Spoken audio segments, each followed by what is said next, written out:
Hello and welcome to another episode of That Sports Guys podcast. I am Craig Forrestall. I am That Sports Guy.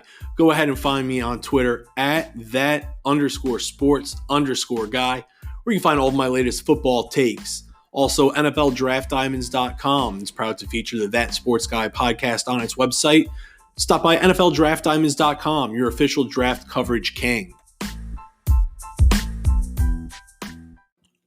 Hey everybody, Craig Forrestall coming at you with another segment for That Sports Guys podcast.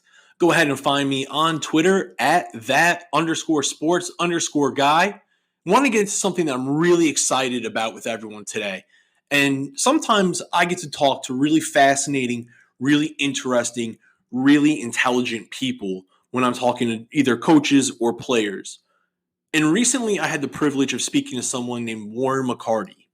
If you're not familiar with Warren McCarty, he's a former professional quarterback, and outside of that, he has done it all in the football world. Scouted, talent evaluated, coached, been a consultant for Division I programs. He has his own recruiting agency based out of Colorado, a personal quarterback coach, has worked with ESPN on radio shows, had his own radio show, currently also has the Warrior Football podcast. And he hit me up the other day and said, "Hey, Craig, I think I got something you're going to be into." So I went ahead, I took a look, clicked the link. And it was the 10 boxes that must be checked for a quarterback to achieve greatness. And immediately I stepped back and I was like, whoa, 10 boxes. Because I cover players in the NFL draft for NFL Draft Diamonds, and I do film breakdowns, and I do have my own big board, and I do keep my own player notes. But I'm always wanting to learn more. I'm always wanting to evolve. And for my quarterback breakdowns, what I use is Bill Parcells and his 7 rules, the Parcells rules, along with what I see on film. And the Parcells rules are more or less a metric to kind of help you get a visual of a player also with that film. And so the 7 boxes or the 7 rules that Bill Parcells developed over time for quarterback evaluation was number 1, being a 3-year starter, 2, a college senior, 3, graduate from college, 4, starting 30 career games, 5, winning 23 games, 6, having a 2-to-1 touchdown to interception ratio at a minimum, and then the 7th and final component of the Parcells rules is having a 60% completion percentage. And so now I thought that I was doing good quarterback evaluation work with those 7 guidelines along with what I see on film. And then when I saw that Warren had 10 boxes that have to be checked, I was like, oh man, what am I missing here? How can I get better? And let me tell you, did I get better? Let's go through Warren and his 10 checkpoints for a quarterback to achieve greatness. And I'll get into what I thought was some of the more interesting pieces of it. But you can go ahead. You can catch the full segment of Warren McCarty breaking down his 10 pieces for quarterback greatness on the Warrior Football podcast. But his 10 items were being tough, a high character guy, no off-field stuff, 4th, being a football addict, 5, extraordinary work ethic, or as Warren referred to it, FOLO, first on, last off. 6, can he process information quickly, both in the pre-snap and the post-snap? 7, is he athletic? Does he have footwork? He said it's very important in today's game. Now, he wasn't saying that people need to be Lamar Jackson, even though that the NFL and football in general is a copycat league. So, teams are always out there now trying to find the next Lamar Jackson. But he brought up an interesting point when speaking of Lamar Jackson. And he said something about how Lamar put up crazy passing numbers in college at Louisville and how his game is still developing on the NFL level. But right now, that sheer athleticism is what has everyone just in amazement of what Lamar does every Sunday, week in and week out. But he brought up a scenario where Lamar Jackson would talk to Cam Newton and ask Cam, hey, going back in time, based upon how your body feels currently, what would you have done differently? Would you have done anything differently? Just from his experience, how can he learn? How can his game mature faster? And how can his game mature the proper way to make sure that he has an NFL career where the longevity isn't an issue? Because with his play style, anytime you're going to run for plus minus 1,000 yards in the NFL, you're going to get smacked around. And so avoiding those big time crashes is going to prolong Lamar's career, something that we all know. But I thought it was interesting to use Cam Newton as the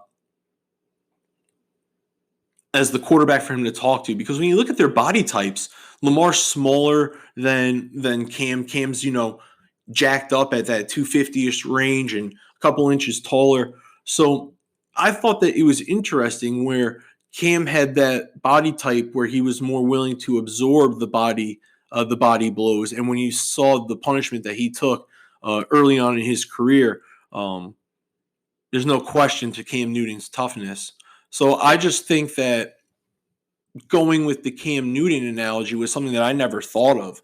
And when I heard of it, I thought that it was actually a pretty intelligent and a pretty smart move, because when you think about today's NFL and the NFL system that the Ravens have designed for Lamar Jackson, you can argue that Ron Rivera and the Panthers created that first type of spread offense where the dual threat quarterback was the main focus of that offense, with designed quarterback run plays that were actually seeing success in the NFL that were not of the wildcat variety. So when you map it all together like that, I think it's a wonderful idea for Lamar Jackson to go talk to Cam Newton. It's something I haven't thought of. I thought at first it was an intriguing and an interesting way to go down, but then once he broke it down, it made a lot of sense to me. And then with my own thoughts added in at the end, 8 was accuracy, 9 was arm strength, and then the 10th and final component on his list is leadership skills. So now I want to go back to accuracy and arm strength real quick. With accuracy and arm strength, he made a really good point about accuracy and how stat scouting, which is when you just look at the box score and you see, they threw for 3,500 yards, 25 touchdowns, 4 interceptions, and they completed 71% of passes. If you're just going to go off of that, you're going to think the guy's unbelievable. But, the 70 plus completion percentage might be attributed to him just having acrobats and out of this world wide receivers that are able to go up and make catches that not many other players can. And then on the flip side, if you look at a quarterback and you look at his stat line, and then in the completion percentage area, you see that he's in the 50s. Well, now if he's completing 55% of passes, it doesn't mean that he doesn't know how to throw the ball on target. It might be a sheer matter of the guys that he has around him, his supporting cast, just aren't that good. They can't catch. They can't get the job done. And so as a result, his numbers take a hit. And that's why he said the film breakdown and watching the film at the quarterback position is so important, because it's not about that 70% completion percentage. It's of that 70% completion percentage, where were those balls placed? Where were they thrown? Would they be uncatchable balls otherwise if you have an all-world, unreal wide receiver going up and doing things that not many else can? Or are you throwing catchable balls where it doesn't matter if it's me or Randy Moss, we're both going to catch it? Now, that's the type of thing that he's talking about. And also where he said with the 55, the guys just might not be able to hang on to it. He's smacking them right on the money every single time, but they just can't hold on. So that's why I thought the film breakdown, him bringing that up, was a super important point, because while you're able to see the accuracy on film or the lack of accuracy on film, I thought it was an interesting correlation to the box score with going ahead and seeing with what your eyes see on film if they match up with the box score. Again, a point with Warren when it comes to arm accuracy, ball placement that he went into that I thought was pretty interesting. 9 with the arm strength, he talked about being able to make all the throws on the field and how sometimes arm strength is misinterpreted as Pat Mahomes being able to throw the ball, a country mile. It's not that Hail Mary scenario when we're talking about arm strength. all the time. He talks about different throws that need to be made in the NFL, whether it's a 15, 20-yard comeback, whether it's something, possibly going across the field to the opposite sideline, whatever the scenario is. He talks about a variety of throws and being able to use the field completely, sideline to sideline, to maximize field space. And with that comes the arm strength of being able to make all the throws, not necessarily having the ability to put the ball 75 yards in the air on a Hail Mary scenario, but being able to make all the throws throughout the game, throughout the sequence of an offensive series that's going to lead to positive outcomes. I thought was very interesting. He also went through a scenario with arm strength where he used Tim Tebow as an example, and just kind of what that meant for Tebow for the offensive system in Denver, and then what that meant for defensive systems that faced Denver when Tebow was quarterbacking them, and how that all played out. And then finally, with leadership skills, Warren went on to say that the personality is the defining trait in leadership, because personality is going to lead to how your quarterback makes his teammates feel. Are they going to rally around him when times get tough? Are they going to dig in and fight for him? Do they like him?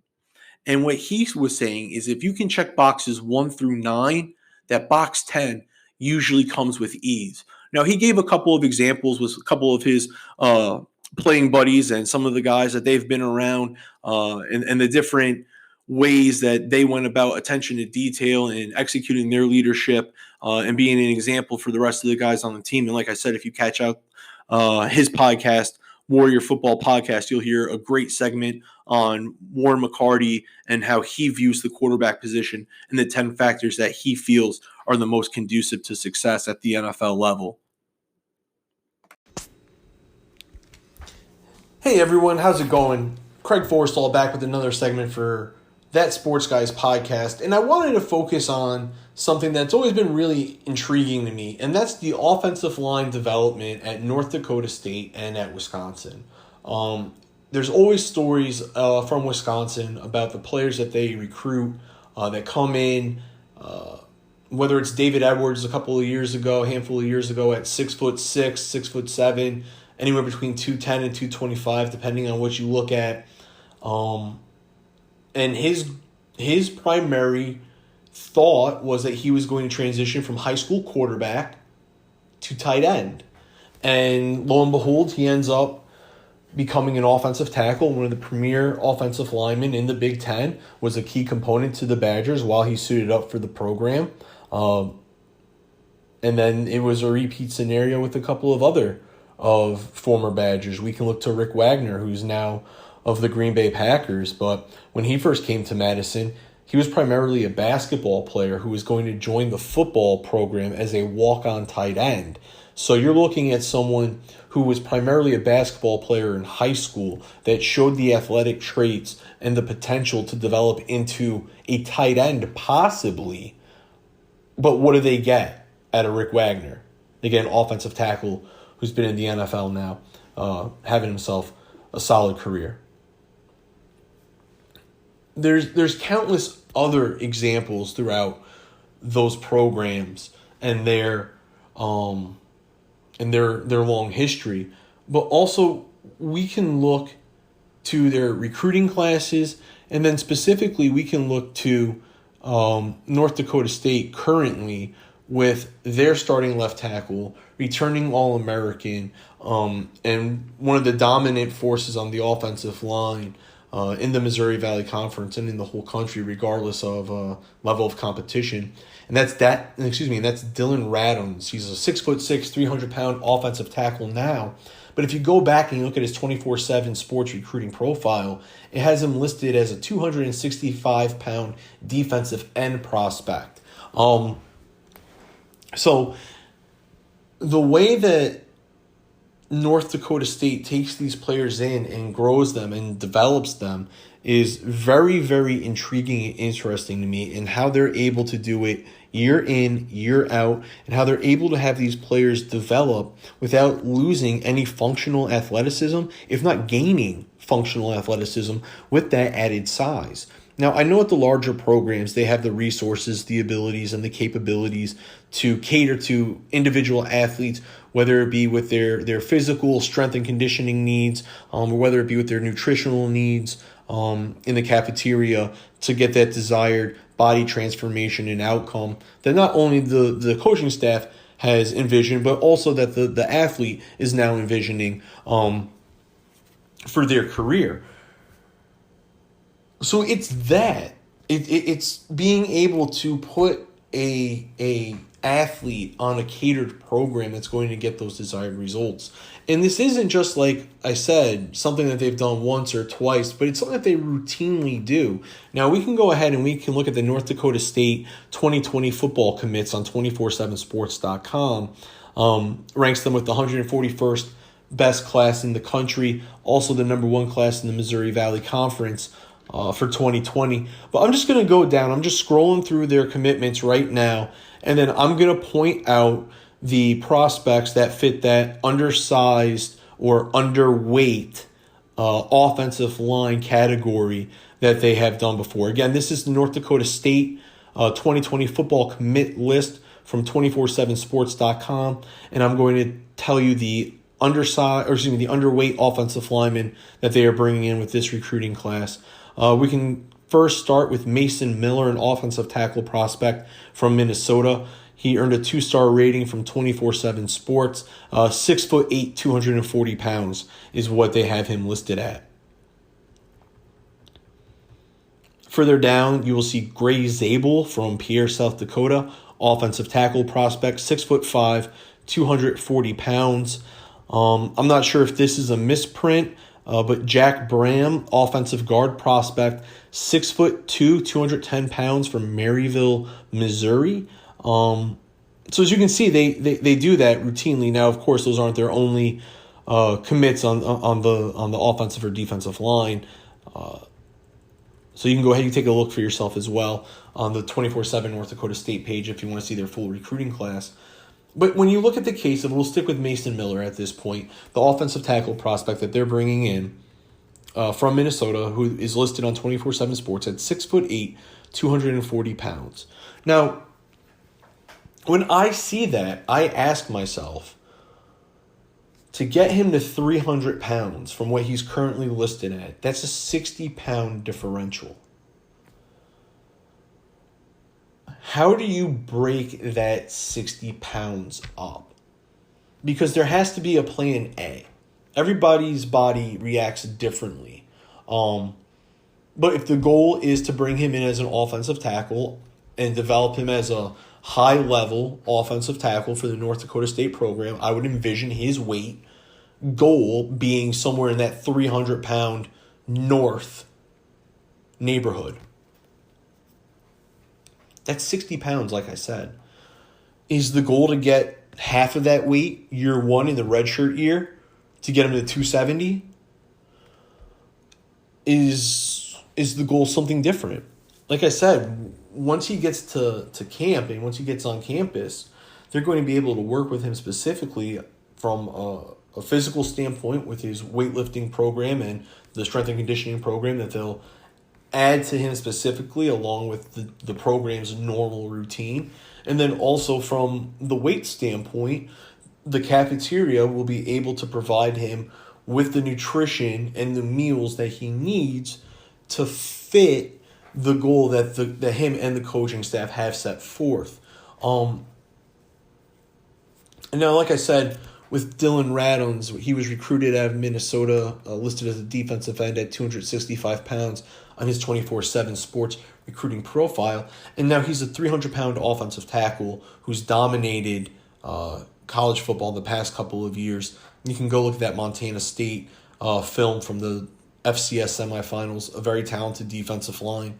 And there were at times where he just did whatever he wanted, and he dominated that defensive front. So he's already on NFL radars coming in. But like I said, that body transformation, while it's only 35 pounds and that might not seem significant, you need to think about the weight distribution. You need to think about how his physique has changed. You need to think about where that weight has been added. Has it been to the lower half? Has it been to the top half? there's all these things that come into it, and the thickness of the weight. Does he wear it well? He does wear it well, and the 300 pounds on him, he moves light as a feather. Tremendous athleticism for a left tackle. And like it said, it points out to these athletes not losing any functional athleticism, and it speaks to not only the strength and conditioning program, but also the position coaches being able to take a player with such a raw ability and just natural size. It's something that's said in basketball a lot. My father was a really good college basketball player, and growing up, my dad used to always say to me, "You can't teach someone to be 7 feet tall, but you can teach them to rebound and block shots." And I never really got that until I got to high school. And when I was a freshman, we had a kid 6'9" show up to tryouts. And then I finally got it. I was like, yeah, you can teach this kid to rebound. But then when you look around and the tallest dude's 6'3", you're like, yeah, you can't teach that kid to be 6'9". And then it all clicked, right? And that's what it is with these raw, athletic, underweight offensive linemen. You can't teach someone to be big. You're either big or you're not. And if you're big, we can teach you how to block. Now, I know it's not just an easy puzzle like this, and there's so much more that goes into it from a work standpoint and a grind and a commitment and all those things. But for me, I've always just been so enamored with the job that some of these programs have done when it comes to turning these underweight, underline offensive lineman recruits and turning them into all-world NFL prospects. So that's something for me that I've always found very interesting when I'm evaluating NFL talent and going back to their recruiting days and seeing how that body's developed, seeing how they've matured, and sometimes in certain cases, like in this case, taking a look at their recruiting profile, and just seeing a little bit more about them and trying to get to know a little bit more about their background. With some of these smaller school players, that's a little bit of what you have to do. You got to dig a little bit deeper. So it's always interesting to see the physical growth when you have such a clear-cut picture like that. So something to keep your eye on as you move forward and as you're looking for 2021 offensive line prospects to research. Take a look at how many of those offensive line prospects were former basketball players, were former tight ends, or came in to college as an underweight prospect that was able to buy into the system and achieve max results with the program that they ended up playing for. So again, that's Craig Forstall. That's my take on offensive line development, offensive tackle development with underweight or undersized prospects when they come in, and some of the schools that I feel do a better job than others. So until next time, everyone stay safe, and you'll catch me again. Hey everybody, it's Craig Forstall, and I'm back for another segment of That Sports Guys podcast. You know where to find me. I'm on Twitter at that_sports_guy. And today I wanted to get into something near and dear to my heart, and that is MAC football. Maction is real, people. I was born in Florida, but I grew up in the Chicago suburbs, Crystal Lake, Illinois. That is home. And depending on who was driving, in which way you went, if you took all back roads, whatever the case may be, because it was a little rural, a little country out that way, to get to NIU, Northern Illinois University, you get there in about 45 minutes. And I remember growing up playing youth football in the Chicago suburbs, and being how close we were to Northern Illinois University. There were a couple of different seasons where our end of the year celebration was going to a Northern Illinois football game, and we had our coaches grilling up sausages and brats and hot dogs and everything for us. And I remember specifically, we went one year, and it was a loaded roster, and we didn't even know it at the time, but really good squad. Looking back at it now, I just pulled up the roster. Thomas Hammock was a sophomore running back. Michael the Burner Turner was a freshman running back. PJ Fleck was a sophomore receiver. Justin McCairns was a senior receiver. Daryl Hill was a senior receiver. Some other guys that we knew. And then also Matt Dunker was a sophomore tight end on that team. And Dunker ended up being one of my high school coaches. Fast forward a couple years after that, he had a shoulder injury that prevented him from going on to a couple of tryouts that he had discussed with NFL teams. But being able to play for Dunk was super cool, and it was just a really cool way to tie it all in as a high school player, being able to play for one of the dudes that we used to go and see for our end of the year celebrations. And it's because of those experiences that I became a MAC football fan. Not just a Northern Illinois fan, but a MAC football fan. I just saw how much it meant to the communities. And then also those are some really good memories for me as a kid, hanging out with my friends, hanging out with my football team, my coaches, for once not banging each other's heads, against one another. So because of that, I've always loved MAC football. And what I'm going to do today is I'm going to let you know the 2021 draft prospects in the MAC conference that you need to know. So I'm going to go through, I'm going to run down the list. I'm going to give you the player's name, their position, the school, and then what their height and weight, what they're listed at.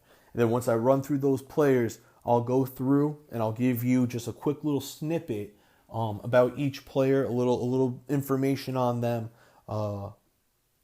That way you can become more familiar with these players as you start your 2021 draft preparation as well. So we're going to go ahead. We're going to start the list off. We got Dustin Crum. He's a quarterback from Kent State, 6'3", 201 pounds. Next on the list is Christian Albright, linebacker, Ball State, 6'2", 234 pounds. Then we move to Jack Heflin, defensive tackle, Northern Illinois University, 6'4", 319. Tony Pollian, tight end, Central Michigan, 6'7", 260. Trayshawn Hayward, linebacker, Western Michigan, 6 foot, 225. Tommy Doyle, O-tackle, Miami of Ohio, 6'8", 325. Jarrett Patterson, running back, Buffalo, 5'9", 195. Dwayne Eskridge, wide receiver, DB, Western Michigan, 5'9", 195. Jalen Thomas, linebacker, Ball State, 6'1", 231. Bryce Cosby, defensive back, safety, 5'10", 181, Ball State. Colby Coleman, linebacker, Bowling Green, 6', 220. Taylor Riggins and Malcolm Kuntz are the edge combination, both playing DN for the Buffalo Bulls. Riggins is 6'2", 255, and then Malcolm Kuntz is checking in at 6'3", 250. So those are the players that you should be focusing on and that you should get to know as you go through your MAC preparations for your 2021 draft evaluations. And like I said, I'll go ahead. I'll give you a quick little fun fact on the players. That way you can start to get a little bit more familiar with them as you start your 2021 draft preparation needs. So the first player is Dustin Crum.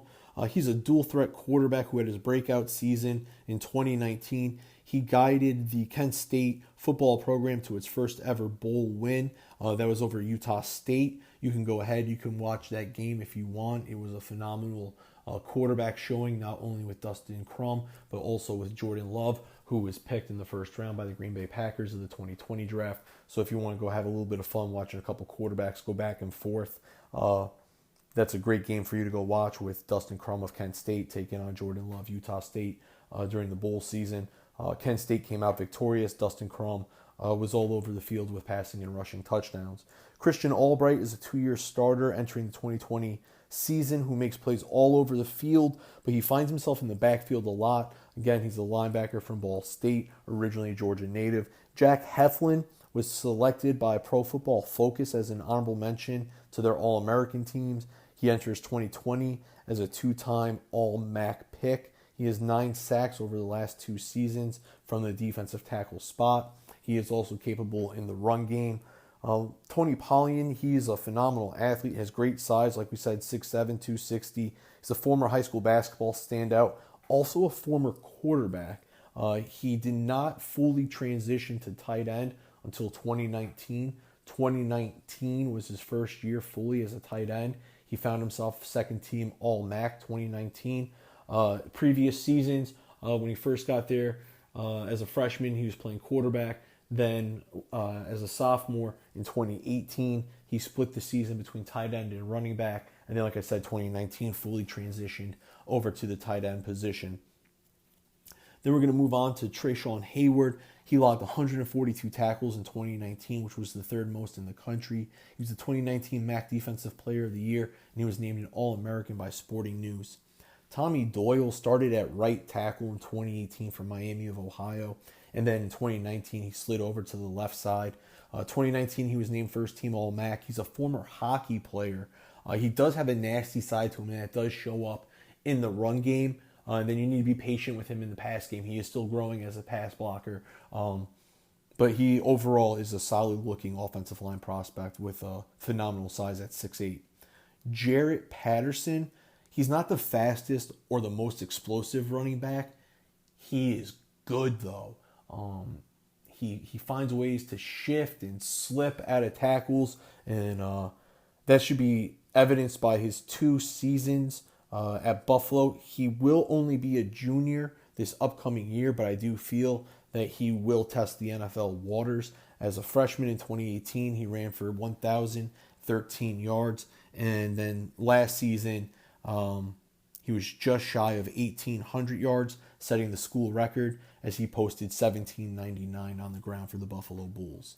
Dwayne Eskridge, he's the best defensive back and the best wide receiver that Western Michigan has on roster. He is an unreal athlete. The Western Michigan website reports that he ran a laser time 40 of 4.33. He finished with 776 yards on 38 catches in 2018. He did miss the 2019 season with a broken collarbone, so do expect big things from him coming up in the 2020 season with Dwayne Eskridge. Then we're going to move to Jalen Thomas. He is a linebacker from Ball State. He plays well against bigger competition, and you can look back to the 2018 game against Notre Dame, I guess for some evidence, for some proof, for your own, knowledge. He had 9 tackles in that game, 1 tackle for loss. He did also record a quarterback pressure that forced an interception. 2019, he was All-MAC with 97 tackles. He enters the 2020 season for Ball State, having made 20 career starts at inside linebacker. So you got a pair of linebackers from Ball State to keep an eye on in Jalen Thomas and Christian Albright. And then we're going to go ahead with the next guy on this list. It's another Ball State defender. This is Bryce Cosby. He's a little bit undersized at 5'10", but as a senior, going into his senior year, he's a 3-year starting player on that defense. So his senior year will be his 4th year as a starter. For his career, he has 220 career tackles, 6 interceptions, 1 forced fumble, and 2 fumble recoveries. He's small, but he has unmatched heart and work ethic. That's something that's said not only from the Ball State staff, but also with his players.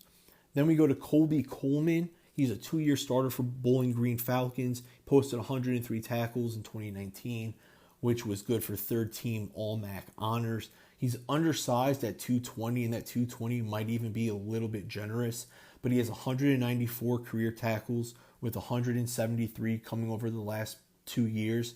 And then this past season, he recorded a 17% pressure rate. So Coleman, even though the size is lacking, is a highly efficient, highly productive player. And then we're going to finish it off with taking a trip up to Buffalo. Taylor Riggins, Malcolm Kuntz, they offer a tremendous presence for the Buffalo defense off the edge. They combined for 17.5 sacks last season. They both encountered their breakout seasons, landing on the 2019 All-MAC teams. Kuntz posted 9 of those 17.5 sacks. Riggins picked up the other 8.5. And then looking for their versatility and athleticism traits, you can go ahead and see that Taylor Riggins was also a basketball player in high school, while Malcolm Kuntz doubled as a rugby player. So that's the first installment of some players that you need to know. Go ahead and take a look at those MAC prospects and get to know them. Hopefully your NFL teams can land one or more of these players in the upcoming 2021 NFL draft. Again, their 2020 seasons will dictate whether or not they get the call to the next level. But in my early evaluations and in my early film watching through Mac Prospects, these are some of the guys that have caught my eye. So until next time, go ahead, dive into these guys, and I'll be back with another list for you.